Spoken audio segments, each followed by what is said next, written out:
搅拌棒在咖啡杯里碰出最后一声脆响，我拿起纸巾擦了擦手，桌上的手机适时震动，相亲对象发来一条语音，背景音嘈杂，语气里透着不以为意的敷衍。陆小姐，实在不好意思啊，公司临时有点急事脱不开身，你再坐会儿等我一下行吗？我按灭屏幕，直接点开他的头像，干脆利落地按下了删除键，拿起搭在椅背上的外套，我头也不回地往外走。刚推开咖啡厅的玻璃门，一阵冷风扑面而来，一件带着沉水香气的羊绒大衣精准地落在我肩上，挡住了初秋的凉意。这就走了，低沉威雅的男声在耳边响起。我转过头，盛长恒站在台阶上，身形修长挺拔，他今天穿了件深灰色的高定衬衫，领口松垮地解开2颗扣子，脸色一如既往透着些病态的苍白，偏偏眼底带着几分漫不经心的笑意。不等了，我拢了拢肩上的大衣，连时间观念都没有的人，没必要浪费时间。盛长恒低低地笑了一声，胸腔发出轻微的震颤，紧接着他抵着唇角闷咳了2声，眼尾泛起一抹病弱的微红。他慢条斯理地从我手里接过包，语气凉凉的：什么臭男人也敢让你等。这句话他说的毫不客气，带着点护短的傲慢。我习惯性地从他口袋里摸出保温杯，拧开盖子塞进他手里。你怎么在这儿？又背着盛伯父偷偷跑出来透气。盛长恒就着我的手喝了口温水，喉结随着吞咽的动作上下滑动。盛氏旗下的产业，我过来视察不行吗？他垂眸看着我，结果正好撞见你被人放鸽子。陆叔叔最近催婚催得这么紧了，连这种货色都往你面前塞。我叹了口气，我爸妈都是大学教授，一辈子清高做学问，偏偏在我的婚姻大事上固执得要命，总觉得我天天泡在工作室里修那些瓶瓶罐罐，以后会孤独终老。没办法，我奶奶前2天体检血压有点高，拿这个压我只能出来走个过场。盛长恒拉开停在路边的迈巴赫车门，挡着车顶示意我进去。上车，带你去吃饭。车厢里暖气开得很足，我看着坐在身侧的盛长恒，他的眉头微微蹙着，似乎有些疲倦，靠在真皮座椅里闭目养神。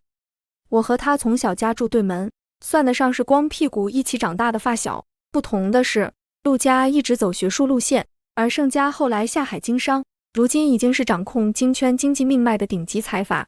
盛长恒作为盛家唯一的继承人，身份早就今非昔比，但他从小身体就不好，是个常年泡在药罐子里的病秧子。小时候院子里的孩子欺负他，都是我卷起袖子挡在他前面跟人打架。这么多年过去，他成了京圈手握重权的太子爷，外人眼里杀伐果断的盛总，但在我面前，他好像还是当年那个走2步都要喘一喘，需要我罩着的男闺蜜。咳，一阵剧烈的咳嗽声打断了我的思绪。盛长恒猛地睁开眼，俯下身捂住胸口，咳的肩膀都在发颤。我心里一紧，熟练地替他顺着背。出门怎么不多穿点？李助理呢？怎么没跟着你？他缓了好一会儿，才无力地靠回椅背上，转过头看着我，那双深邃的眼睛里蒙着一层水汽，看着莫名有些可怜。绵绵，他声音很轻，带着浓浓的鼻音。我也被催婚了。我手上的动作一顿，以盛家如今的地位，能配得上盛长恒的世家名媛确实不少。盛伯父给你安排了哪家的千金？我随口问。盛长恒扯了扯嘴角，露出一丝苦笑。不管哪家，都是冲着盛家的财产和人脉来的。他伸手按了按眉心，语气里透着难以掩饰的疲惫。我这破身体你也知道，光是应付公司那些老狐狸就已经够折腾了，要是再娶个心思各异的女人回来，天天算计，我估计活不过这2年。我皱起眉头，毫不犹豫地反驳：别胡说八道。他转过身，直勾勾地盯着我。车厢里的光线有些暗，我却能看清他眼底翻涌的复杂情绪。绵绵，你烦相亲，我怕联姻，既然我们都缺一个能堵住家里老头子嘴的挡箭牌。他顿了顿，尾音微微上扬，带着蛊惑的意味。不如我们凑合一下。我愣住了。我们……盛长恒点点头，语气极其诚恳。你知根知底，我不用防着你，你家里也算有个交代。陆叔叔绝不会逼你再相亲，一举两得。可是结婚不是儿戏。他突然又捂住嘴，闷声咳了起来，这次咳得比刚才还厉害，眼圈都红透了。我知道这委屈你了。他虚弱地喘了口气，声音越来越低。你放心，只是行婚，等以后你遇到了喜欢的人，或者我哪天撑不下去了，你随时可以走。看着他苍白虚弱的侧脸，我脑海里突然闪过小时候他跟在我身后，连说话都喘不上气的模样，心底那股熟悉又隐秘的保护欲瞬间占了上风。反正都要结婚应付长辈，找个知根知底的男闺蜜搭伙过日子，总比出去面对那些奇葩相亲难强。更何况他现在的处境确实有些可怜，盛家那个庞然大物，他一个人拖着病体撑着，肯定很不容易。你别总把死挂在嘴边。我看着他，认真地开了口，行婚可以，但我有条件。盛长恒的咳嗽声戛然而止，他抬起头，那双原本雾蒙蒙的眼睛里极快地掠过一丝不易察觉的暗芒。你说，领证可以，但私下互不干涉对方的工作和生活，还有，既然是假的，不该有的接触绝对不行。盛长恒定定地看了我几秒，随后他眼角弯起一个温和无害的弧度。好，都听你的。车子平稳地驶入一条私密性极高的林荫道，我看着窗外渐渐陌生的风景，突然反应过来，这不是去餐厅的路，你要带我去哪？盛长恒从一旁的储物格里抽出一份文件，递到我面前，封面上赫然写着4个大字：同居协议。既然要结，戏总得做全套。他慢条斯理地靠过来，带着沉水香气的气息瞬间将我包围。带你去认认门，今晚先搬去我那儿。半山别墅的指纹所发出一声轻响，厚重的红木大门应声而开，室内的感应灯依次亮起，照亮了宽敞的有些过分的客厅。极简的黑白灰调，冷硬的真皮沙发，连茶几上的摆件都透着生人勿近的冷淡，这确实符合外界对这位京圈太子爷的评价，冷血克制，没有多余的情绪。我在沙发前停下脚步，转身把包扔在一旁，直接翻到同居协议的最后一页。笔，我朝他伸出手，盛长恒从大衣内侧的口袋里摸出一支钢笔，递到我手心时，指尖有意无意地擦过我的手背，温度高得有些灼人。我低头快速扫视着条款，头也不抬地开口，说好了，互不干涉，分房睡。没听到他的回答，我疑惑地抬起头，盛长恒正站在我面前，低垂着眼眸，骨节分明的手指搭在衬衫领口，慢条斯理地解开了最上面的2颗扣子，领带早就被他扯松了。随着他的动作，大片冷白的皮肤暴露在空气中，锁骨深邃，隐约能看到向下延伸的肌肉线条。我下意识地往后退了半步，视线有些无处安放。你换衣服能不能回房间？他轻笑了一声，不仅没有后退，反而向前迈了一步，将我抵在了沙发边缘。沉水香的气息混合着他身上特有的温热体温，铺天盖地地压了下来。绵绵，协议上写了，为了配合长辈突击检查，我们需要在同居期间保持适度的亲密。他的声音压得很低，带着一丝危险的沙哑。我试图推开他，手掌抵上他的胸膛，没有想象中病弱之人的单薄，掌心下的肌肉紧实而充满力量。盛长恒顺势反握住我的手腕，没有用力，却带着不容挣脱的强硬。他牵引着我的手一路向下，最终停留在衬衫敞开的腹部，布料摩擦过掌心，指尖触碰到的是轮廓分明的腹肌，炽热、坚硬，极具侵略性。我像被烫到一样想要抽回手，心跳在这一刻彻底失控。盛长恒却微微弯下腰，凑近我的耳边，温热的呼吸拂过我的耳廓。从小到大，你都觉得我身体弱，护着我。他低低地笑着，胸腔的震动顺着相贴的手掌传递过来。但我毕竟是个成年男人，有些地方并不弱。房间里的空气仿佛瞬间被抽干，温度节节攀升。那个跟在我身后，连跑几步都要大喘气的病弱竹马，到底是从什么时候起，长成了这样一副充满雄性荷尔蒙的模样？我深吸了一口气，强压下耳根的滚烫，猛地抽回手，干脆利落地拔出笔帽，笔尖在纸上划出沙沙的声响。我迅速签下名字，将协议拍回他胸口。少贫嘴，客房在哪？盛长恒顺从地接过协议，眼底的侵略性瞬间收敛得干干净净。他又变回了那个温润无害的发小，抬手掩住唇角，轻轻咳了2声。2楼左手边第1间，床品都是新换的，你的行李李助理下午已经送过去了。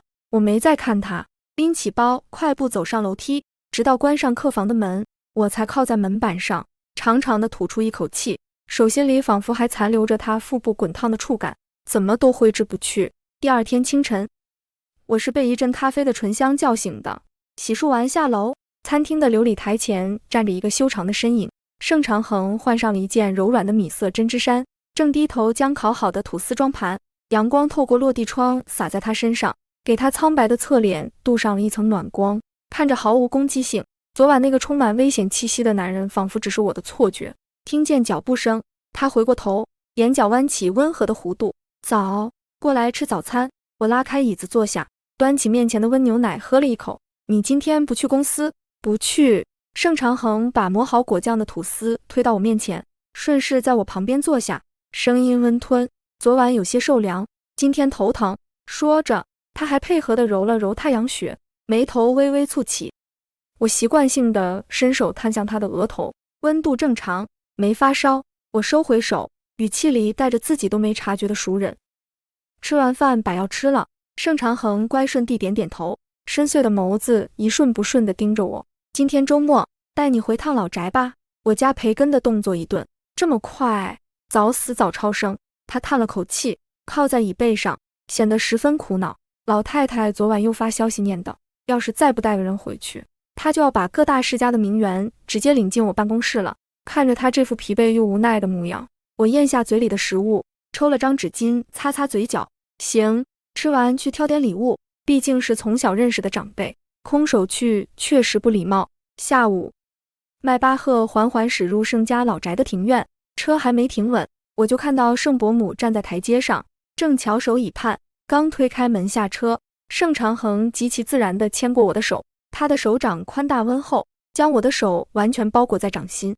我侧头看了他一眼，他目视前方，只是握着我的手微微收紧，做戏做全套。他在我耳边低声提醒，我没再挣扎，任由他牵着我走向台阶。伯母，我扬起一个大方的笑容，脆生生的喊人。盛伯母一看清是我，脸上的客套和探究瞬间烟消云散，取而代之的是抑制不住的惊喜。他直接掠过自己高大的儿子，一把拉住我的另一只手。哎呦，是绵绵啊，快让伯母看看。他上下打量着我，眼里的喜爱简直要溢出来。长恒这混小子说要带女朋友回来，我还当是哪家我不认识的千金，心里还直犯嘀咕呢。要是早知道是你，我连夜就去你家提亲了。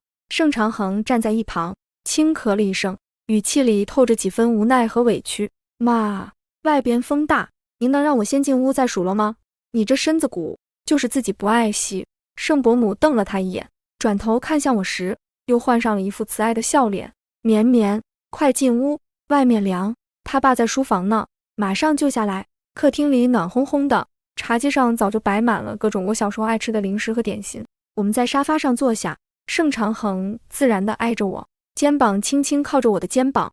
他端起茶杯抿了一口，姿态慵懒又放松。混小子，你也是的。盛伯母亲自把包好的坚果推到我面前，转头就去数落盛长恒。你早说你跟绵绵在一起，妈不早就放心了吗？盛伯母拍着大腿，语气里满是如释重负的欣慰。你天天在公司里忙得连轴转，身边连个知冷知热的人都没有。绵绵打小就护着你，有他在你身边照顾，我和你爸这颗心才算是彻底放到肚子里了。我保持着得体的微笑，顺手拿起一颗包好的核桃递到盛长恒嘴边。他工作忙，我也是最近才答应他的，为了把戏演真，我只能硬着头皮顺着说。盛长恒垂眸看着嘴边的核桃，眼底闪过一丝笑意。他没有伸手去接，而是直接就着我的手，将核桃咬进嘴里，嘴唇温热柔软的触感轻轻擦过我的指尖。我像触电般飞快地收回手，指尖不自然地蜷缩了一下。盛长恒却像个没事人一样，慢慢咀嚼着，眼神满是无辜。妈，您看，只有绵绵管得住我。他偏过头，看着我的眼神里满是毫不掩饰的深情与依赖，声音低沉悦耳。以后我就全靠他了。同居半个月，我发现盛长恒这人有着令人难以察觉的侵略性，他总能用最无害的姿态，一点点蚕食我的私人空间。比如现在，我正坐在客厅的地毯上，手里拿着小刷子清理一件清代的木雕摆件，身侧的沙发垫陷下去一块，带着水汽的陈水香靠近。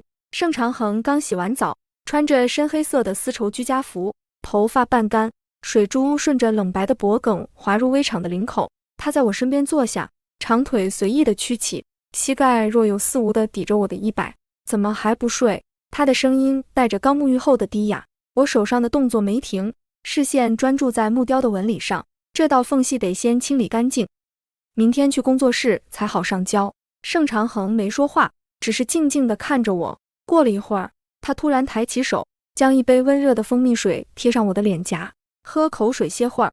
我顺势偏过头，就着他的手喝了一口，余光瞥见他还在滴水的头发，眉头皱了起来。吹风机在浴室，去把头发吹干。老是这样，难怪你头疼的毛病好不了。盛长恒没动，反而将下巴搁在膝盖上，浓密的睫毛垂着，看着有些委屈，手酸。吹风机太重了，他叹了口气，伴随着2声极轻的咳嗽。今天在公司连开了几个会，这会儿一点力气都没有。我无奈地放下刷子，起身去浴室拿了吹风机，插上电。我拨弄着他柔软的发丝，暖风呼呼地吹着。盛长恒极其配合地闭上眼，脑袋甚至微微向后仰，顺从地靠向我的掌心。距离太近，我几乎能感觉到他平稳的呼吸拂过我的手腕。这种诡异的温馨感让我心里微微一顿，但从小照顾他的习惯又让我觉得似乎并无不妥。放在茶几上的手机屏幕突然亮起，伴随着急促的铃声。我关掉吹风机，捞起手机看了一眼，是同门的周许师兄。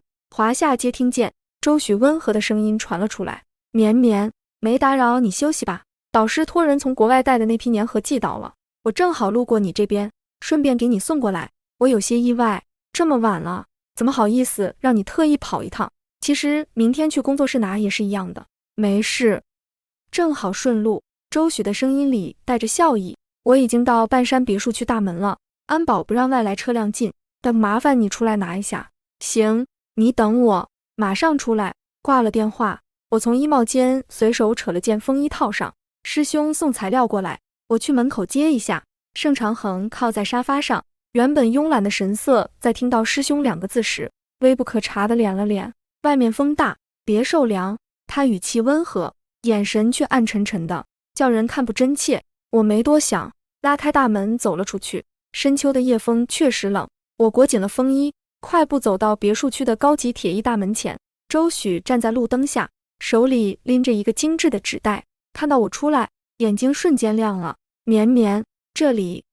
他快步迎上来，将纸袋递给我，这是你要的型号，我特意挑出来的。我接过纸袋，利落地道了谢，麻烦师兄了，改天请你吃饭。周许看着我，欲言又止，眼神在路灯下显得格外柔和。吃饭倒是不急。对了，周末市美术馆有个古代书画展，听说有不少真迹，你有空吗？我们一起去看看。我刚想开口说周末要加班整理修复报告，身后却突然传来一阵沉稳的脚步声，一件带着体温和沉水香气的羊绒大衣不偏不倚地从身后披在了我的肩上，随之而来的是一条结实的手臂，极其自然地揽住了我的腰。聊什么呢？这么开心？低沉带着磁性的嗓音在头顶响起。我愣了一下，转过头，盛长恒不知道什么时候跟了出来。他外面披着长款风衣，里面依然是那套深黑色的丝绸睡衣，领口松散，整个人散发着一种只有在极度私密的领地里才会展现出的慵懒与主权感。周许脸上的笑容瞬间僵住，他有些错愕地看着盛长恒，又看了看被他紧紧揽在怀里的我，声音变得干涩：绵绵，这位是……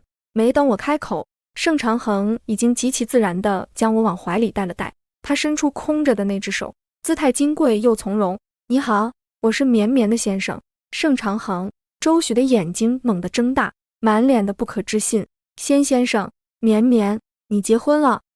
怎么工作室里一点消息都没有？我被盛长恒这句理直气壮的先生噎了一下，但碍于同居协议里的配合条款，只能硬着头皮点头。刚领证不久，还没来得及公开，周许的脸色肉眼可见的灰暗下去，原本伸出来准备握手的手，在半空中僵硬地转了个弯，尴尬地揣回了口袋。原来是这样，恭喜啊！盛长恒毫不在意对方的失态，嘴角勾起一抹恰到好处的弧度。温文尔雅里透着毫不掩饰的压迫感。多谢周先生深夜跑一趟，给我太太送东西。他刻意咬中了太太2个字，紧接着他抵着唇低低咳了2声，眉头微微蹙起，转头看向我，语气瞬间变得极其温柔依赖。绵绵，外面风冷，我头有些疼了。我一听他喊头疼，习惯性的反手摸了摸他的额头，让你别出来，非要出来。吹风机都没放好。盛长恒顺势蹭了蹭我的手心，眼神无辜极了，还不是怕你冻着。而且周先生刚才说周末去看展。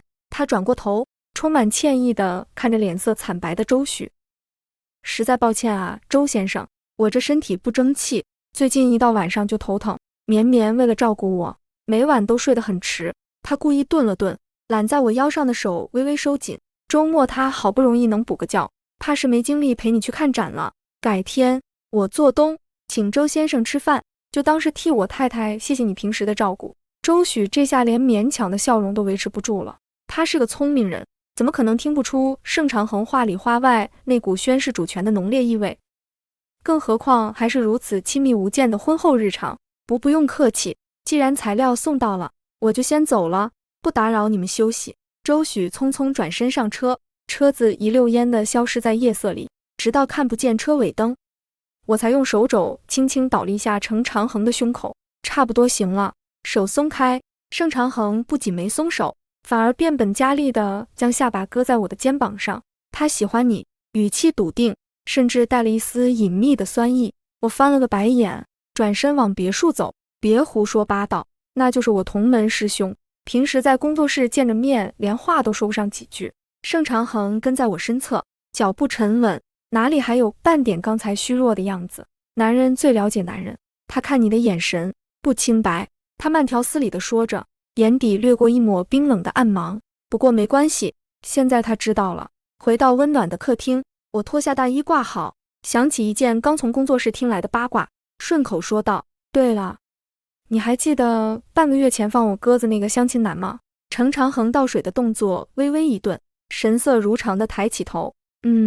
怎么了？听说他家公司最近资金链断裂，马上就要破产清算了。我摇了摇头，语气平淡，真是世事无常。不过这样的人，破产了也是活该。盛长恒走过来，将温水递到我手里，他深邃的目光落在我的脸上，嘴角勾起一抹极淡的笑意。是啊，活该。他伸手替我将鬓角的一缕碎发拨到耳后，指尖带着隐秘的贪恋。惹了不该惹的人，总要付出点代价。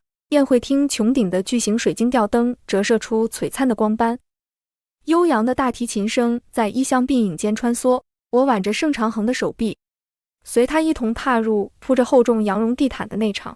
作为金圈顶级财阀的掌权人，他刚一露面，四周探究与讨好的视线便如潮水般涌来。今晚我穿了件墨绿色的丝绒挂脖长裙，剪裁贴身，没有任何繁复的装饰，却与他那身高定的深黑色西装出奇的相配。盛长恒的脸色依旧透着几分冷玉般的苍白，他微微侧过身，大半个身子的重量虚虚地靠在我肩上，偶尔低头闷咳2声。只有搭在我腰间的那只手，掌心灼热，隔着薄薄的丝绒布料，存在感极强。带你去那边休息去坐会儿。他低下头，薄唇几乎擦过我的耳廓，温热的呼吸伴随着沉水香的气息将我笼罩。我扫了一眼不远处端着酒杯跃跃欲试的几位老总，轻轻拍了拍他的手背。你去应酬，我自己去拿些甜点吃，要是不舒服，及时让李助理扶你去休息。盛长恒顺着我的视线看过去，眉头微不可察地蹙了一下，眼底闪过一丝厌烦，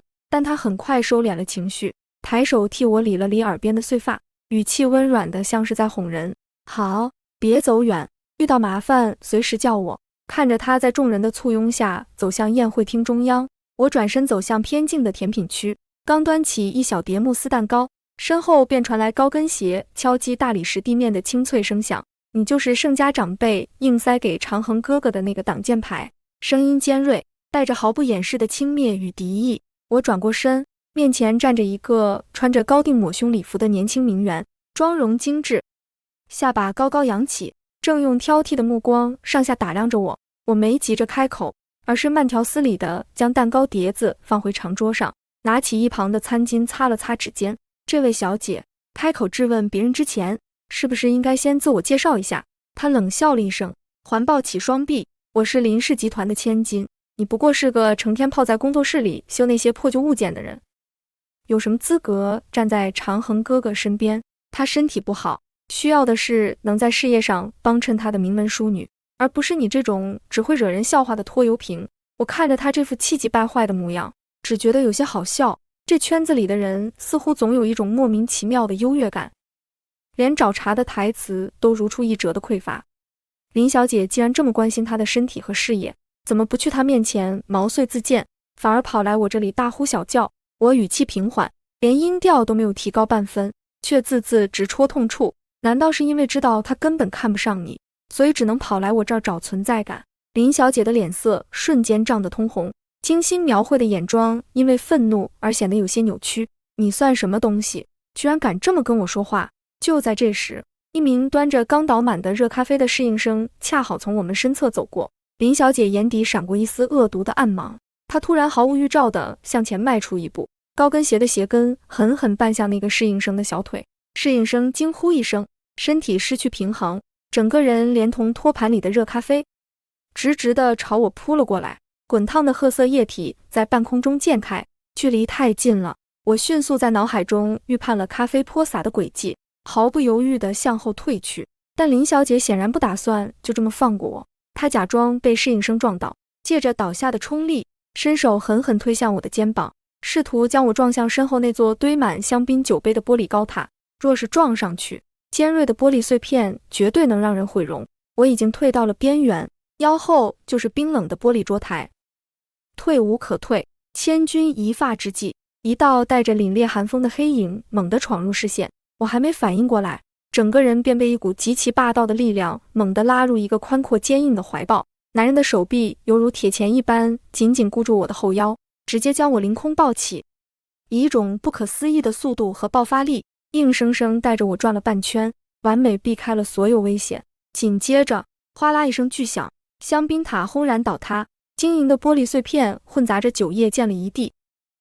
而林小姐因为失去了推击的目标，加上惯性，整个人极其狼狈地扑进了那堆碎玻璃和热咖啡里，发出一声凄厉的惨叫。宴会厅瞬间安静下来，所有人都震惊地看了过来。我惊魂未定地靠在男人的胸膛上，鼻腔里满是熟悉的沉水香。盛长恒，他单手揽着我的腰，另一只手极其自然地护着我的后脑，将我严严实实地护在怀里。伤到没有？他的声音低沉的可怕，带着压抑到极致的怒火，哪里还有半分平日里的温吞与虚弱？我下意识地摇了摇头。听见我的回答，盛长恒这才抬起眼，冰冷刺骨的目光直射向跌坐在地上的林小姐。此时的林小姐裙子被咖啡弄得脏污不堪，手背上还划出了几道血口子，正哭得梨花带雨。长恒哥哥是他推我，他故意推我。盛长恒嘴角勾起一抹残忍的冷笑，周围的空气仿佛都跟着降至冰点。林家的教养就是教出这种满嘴谎言不知死活的蠢货。他连一个多余的眼神都懒得施舍，声音里透着令人胆寒的威压。既然林小姐连站都站不稳，以后林家的人就不必出现在京圈的任何宴会上了。一句话直接宣判了林氏集团在商界的死刑。周围倒吸凉气的声音此起彼伏，却没有一个人敢出声求情。林小姐脸色惨白如纸，连哭都忘了，浑身抖得像筛糠一样。而此刻被盛长恒紧紧抱在怀里的我，却隐隐察觉到了一丝不对劲。刚才那一系列动作发生的极快，从他冲过来将我单臂捞起，到转身避让，不仅需要极快的反应速度，更需要极其惊人的核心力量和臂力。这绝不是一个常年缠绵病榻走两步都要喘的人能做出来的动作。更要命的是，我的侧脸紧紧贴着他的胸膛，即使刚刚经历了那么剧烈的爆发动作，他此刻的胸腔起伏依然极其平稳，没有急促的喘息，没有撕心裂肺的咳嗽，心脏跳动的频率强健而有力，带着蓬勃旺盛的生命力。我抬起头，目光落在依然紧紧勒在我腰间的那条手臂上，隔着西装布料，我能清晰地感觉到下面分张紧实的肌肉线条，充满着不容反抗的掌控力。你……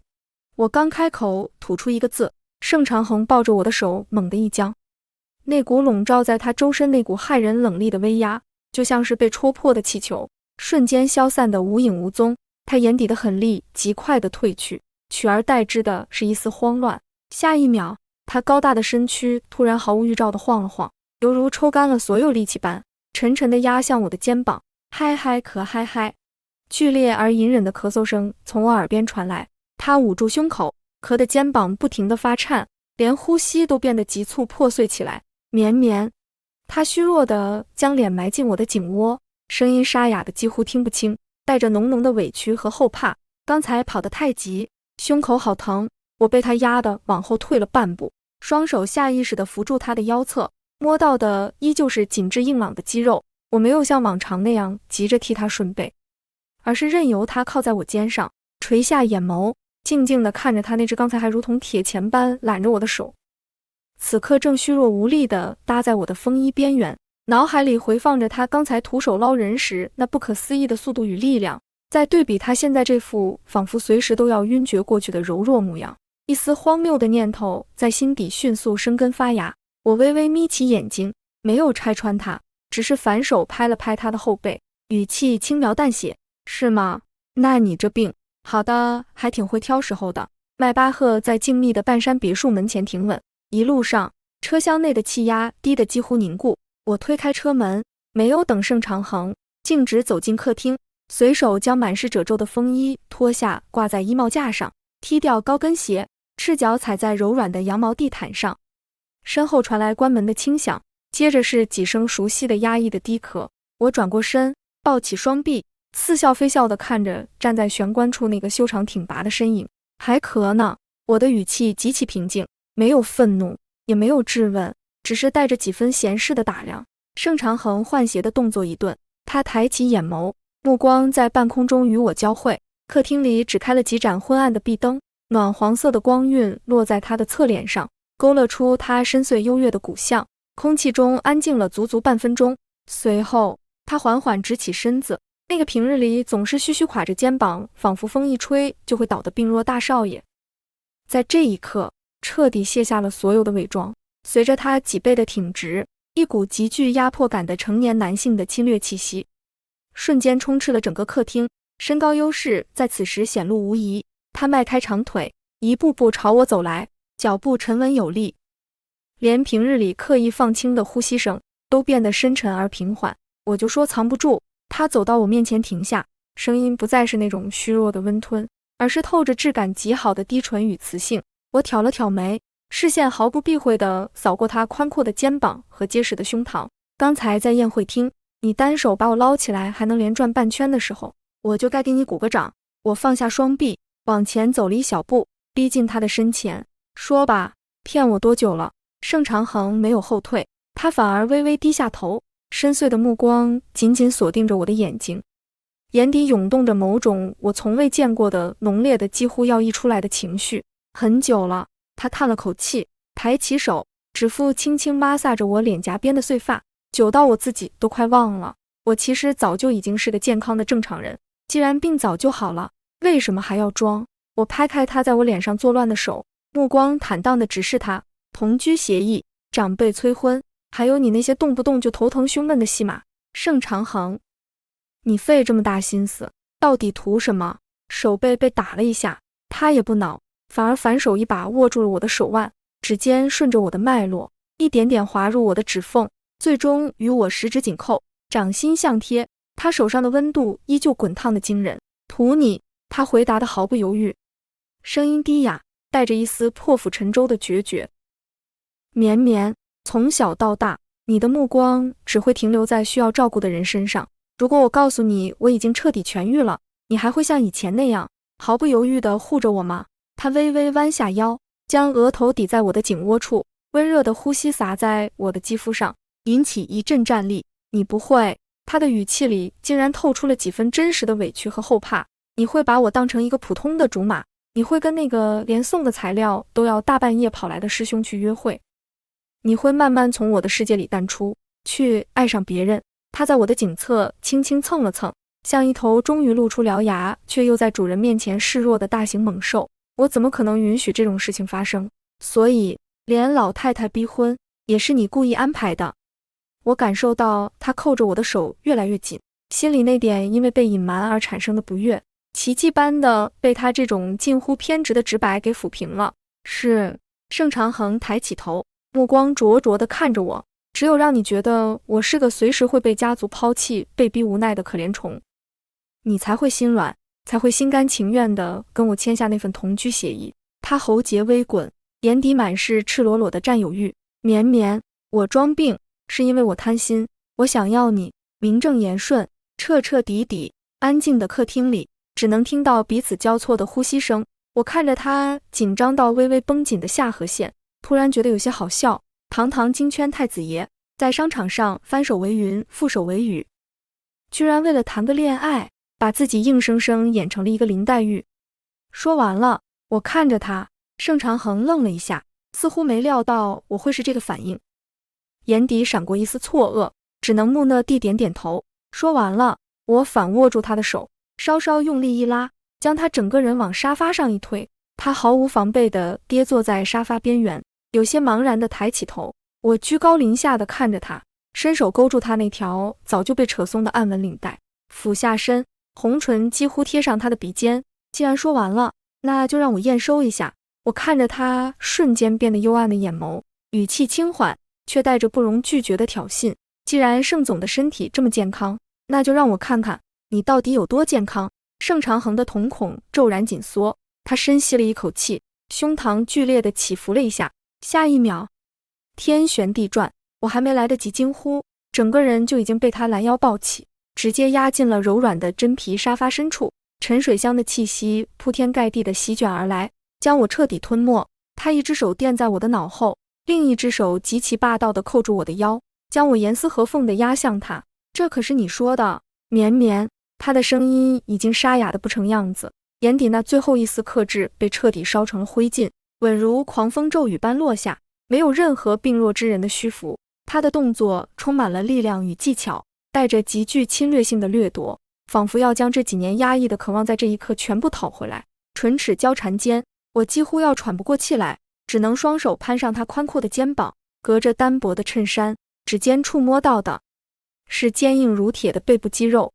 随着他每一个极具张力的动作，那些肌肉线条在我的掌心下奋张收缩，散发着灼人的热度。去卧室，我在换气的间隙推了推他滚烫的胸膛，声音已经软得不像话。盛长恒轻笑了一声，低头在我的锁骨上重重咬了一口，满意的听到我倒吸凉气的声音。他站起身，轻而易举地将我拖抱起来，大步流星地朝楼上走去。即使抱着我上楼梯，他的呼吸依旧平稳的可怕，手臂稳如磐石，甚至还有余力偏头来吻我的耳垂。客房的门被一脚踹开，又被重重的关上。月光透过未拉严的窗帘缝隙洒在凌乱的大床上，墨绿色的丝绒长裙被毫不留情地剥落，与深黑色的西装纠缠着散落在地毯上。我在床榻之间真真切切身体力行地感受到了这个装病装了这么多年的男人底子到底有多么的悍力与强健。他不知疲倦的索取，动作强势，却又在细节处透着极尽的温柔。每一处触碰，每一个深吻，都在逼着我连连败退。到了最后，我连抬起一根手指的力气都没有了，只能任由他将我紧紧圈在怀里，听着他强劲有力的心跳声，沉沉睡去。再次醒来时，已经是第二天中午，阳光透过落地窗洒满整个卧室。我试着动了一下，浑身的骨头仿佛被拆掉重组了一遍，酸痛的连腰都直不起来。醒了，带着笑意的低沉嗓音在头顶响起。我抬起头，盛长恒正靠在床头，手里翻着一本全英文的财经杂志。他穿着宽松的居家服，领口敞开着，露出冷白的肌肤上几道极其显眼的红痕，那是昨晚我被逼急了抓出来的。他放下杂志，顺势将我捞进怀里，动作自然地替我揉按着酸软的腰肢。有没有哪里不舒服？他低头吻了吻我的额头，眼神里透着厌足后的温存与慵懒。我没好气地瞪了他一眼，一口咬在他结实的肩膀上。盛长恒，你真该去医院看看。他挑了挑眉，任由我咬着，大掌在我的背上轻轻安抚。怎么，我身体不是挺好的吗？我松开嘴，看着他肩膀上那个整齐的牙印，冷哼了一声。精力过剩也是一种病。对治。盛长恒低低地笑了起来，胸腔的震动震得我发麻。他翻个身，将我重新压在身下，深邃的眼眸里满是化不开的柔情与宠溺。这病治不好了。他低头含住我的唇瓣，含糊不清的呢喃，反正同居协议已经撕了，盛太太，余生这么长，只能辛苦你，慢慢受着了。故事完结，感谢观看，频道还有更多精挑细选的美味甜文分享，下一篇更精彩。